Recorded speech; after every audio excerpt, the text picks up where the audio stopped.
every single day as they're waiting for food. No, I'm not gonna let you filibuster, bitch. I'm not gonna let you filibuster. I'm not gonna let you filibuster. You guys are totally okay with IDF soldiers shooting and killing desperate people waiting for humanitarian aid. So you don't have a leg to stand on when it comes to that issue. Okay, you made that clear. But you can't on one hand, you can't on one hand talk about the injustice of what Hamas did and then turn around and say it's okay if Israel does it times 1,000. Anna Kasparian is stepping into the ring against Israel activist Shabbos. And trust me, this isn't your grandma's typical cable news debate. Look, I know, I get it. It's been almost 2 years and the world's attention span is fading faster than Israel's excuses for the relentless atrocities. But here's why you absolutely need to stick around. Anna isn't playing games today. She's firing from all cylinders, challenging the absurdity of a narrative that tries to justify Israeli snipers literally gunning down starving, desperate Palestinians waiting for food aid. You heard that right. Food aid. Humanitarian aid. Shabbos is here to spin a story that's getting shakier by the second. And Anna's got the receipts ready to expose every double standard, every sanitized talking points, and every moral bankrupt justification. And if you're like me, tired of hearing apologists twist themselves into knots defending what is blatantly indefensible, grab some popcorn, kick back, sit back, relax, because Anna is about to verbally dismantle this narrative and leave nothing but rubble behind. Let's go. For starvation, I never once said that people are being overfed. I never once said that what the IDF is doing inherently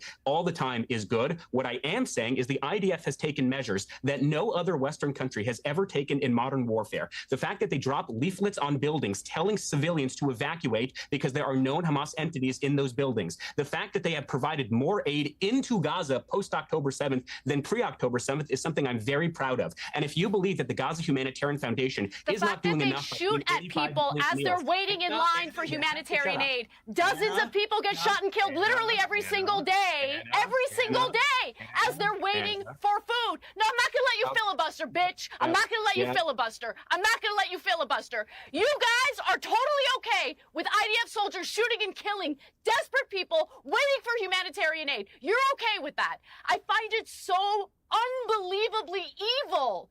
Unbelievably evil. It shocks my conscience and my soul that people as evil as this exist in this world. Okay? Watching these images, looking at these videos, seeing all these kids desperate, hungry, parentless, trapped in Gaza.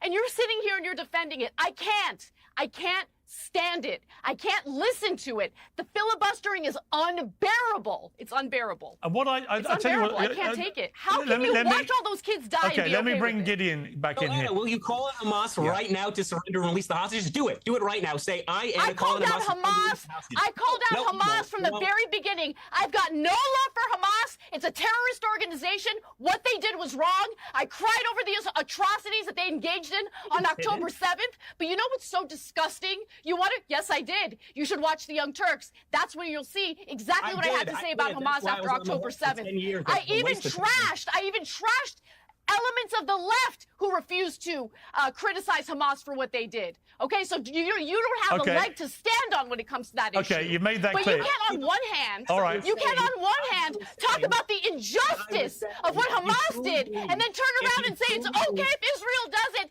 times 1,000. Okay. Shabbos, would you like to see the Palestinians out of Gaza? Do you agree with Smotrich?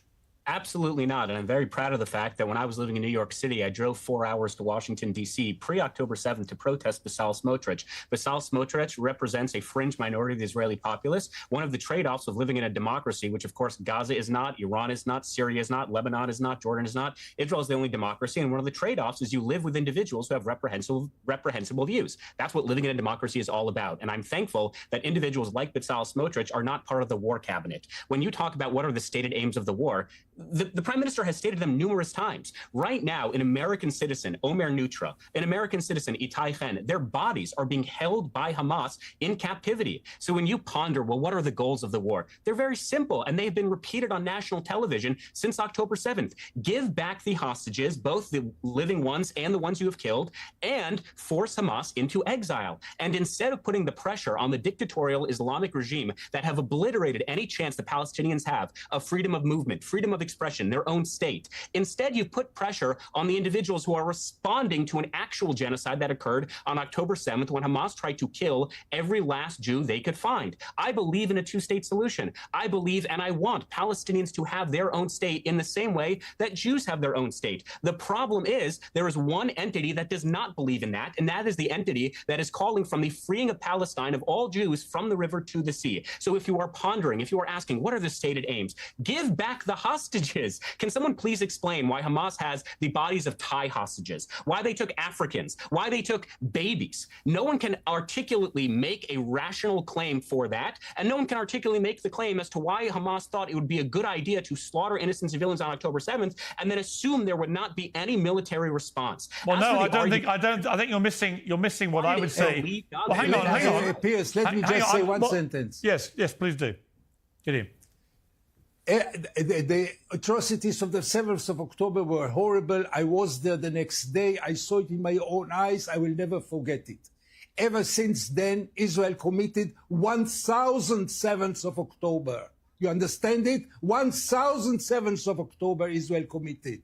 The children, if you take the numbers, the figures, the way that they are being killed, you see that we cannot claim again and again about the 7th of October and justify with the 7th of October all those horrible crimes against humanity which are taking place. There is a stage in which this is unacceptable anymore. You cannot again and again try to remind us about the terrible things that happened on the 7th of October and the 20 living hostages. You know that every 6 minutes, every 6 hours, Israel is killing 20 people?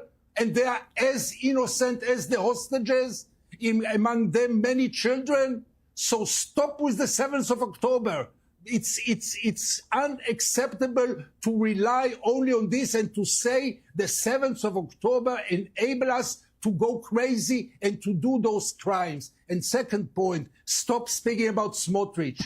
The concentration camp in Rafiah is the idea of Israel Katz, Minister of Defense, nothing to do with Smotrich. Netanyahu let all this happen. It's not Smotrich. The idea of the humanitarian center or city, whatever, is clearly a stage on the way to transfer them. They say it, not I say. They say that they will be able to get out of this concentration camp only if they move to another country. This is ethnic cleansing, and it's not Smotrich. It is the Israeli government, the whole government behind it. And Shabbos, just to be clear, if it turns out that is indeed what this Israeli government is moving to do, and they do attempt to expel all the Palestinians out of Gaza, would you categorize that as a war crime? And would you say that Netanyahu and the others responsible should then be tried in The Hague?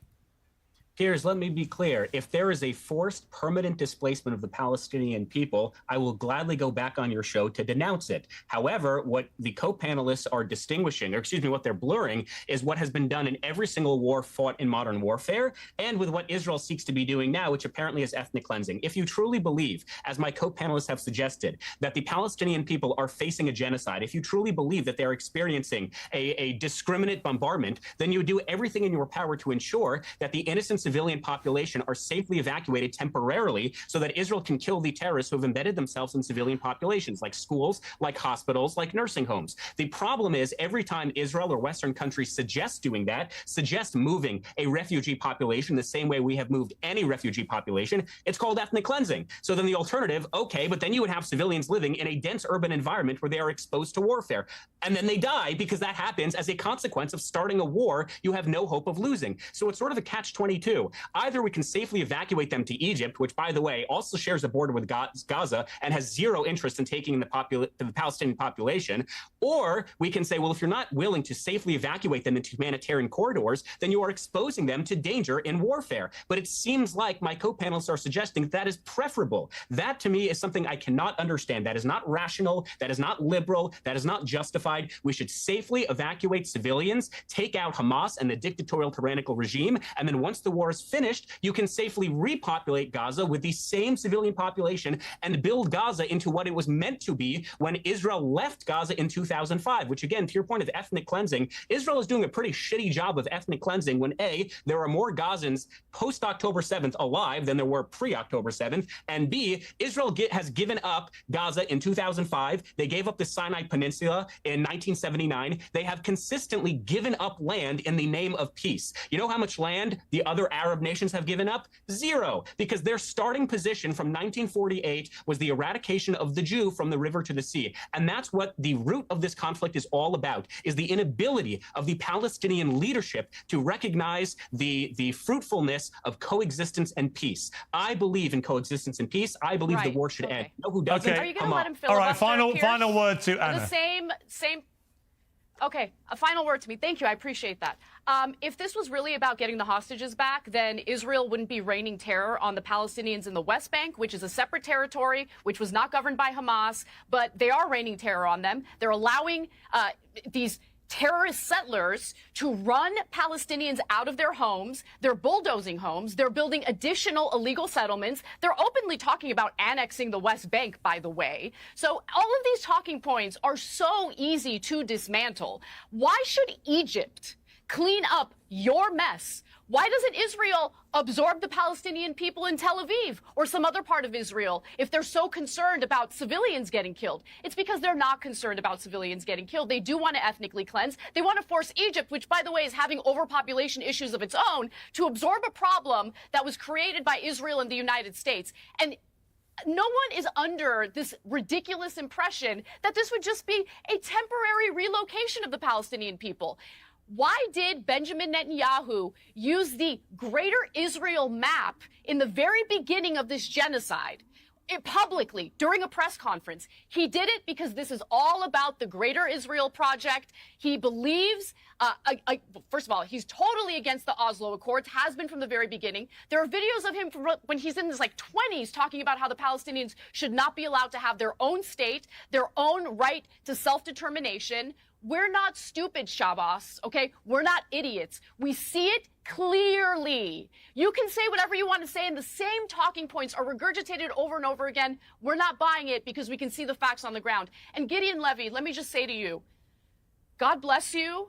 Thank you so much for speaking out, because I know that there are people out there who have the wrong impression of the Israeli people overall. And I'm talking about civilian people. But there are wonderful Israelis. There are people who have the humanity in their hearts and their souls. They see what's happening. They're against it. Wonderful Jews all over the world, including here in the United States, who are protesting against the atrocities that are being committed against the Palestinian people. So thank you, because it's important for people like you to speak out, to at least provide a counter to the narratives and the lies that provide cover for the slaughter that we're seeing right now in Gaza. So thank you. Anna just gave us a masterclass in shutting down the morally bankrupt narrative that Shabbos desperately tried to sell. Here's the reality check. Anna isn't just right, she's spot on. Israel isn't just losing ground on the battlefield, they're losing credibility on the global stage. Every bullet fired into innocent Palestinians waiting for food exposes another layer of their hypocrisy. And Shabbos attempts to play humanitarian hero by pointing to leaflets and temporary aid only made his double standards painfully obvious. Look, the world isn't blind anymore. The smokescreen has faded, and Israel's PR machine is breaking down faster than Shabbos' composure when Anna confronted him with cold hard facts. You can't claim democracy in one breath and justify ethnic cleansing in the next. You can't selectively grieve for hostages while turning a blind eye to murder Palestinian children. Anna called it exactly as it is. And speaking of selective outrage, Shabbos, buddy, your filibustering couldn't mask your willingness to excuse mass suffering. The world sees through your temporary relocation nonsense. We all know forced displacement isn't humanitarian aid, it's ethnic cleansing by another name. Anna brought the truth today, and the world's finally waking up. So if you're tired of the propaganda, tired of the double speak, and ready for real conversation, smash that subscribe button. Honestly, I don't care if you like or share, though it'd be cool if you did, but subscribing? That's mandatory. I'm joking. Join the fight. Help break the narrative. Let's push the algorithm together, and I'll see you on the next one.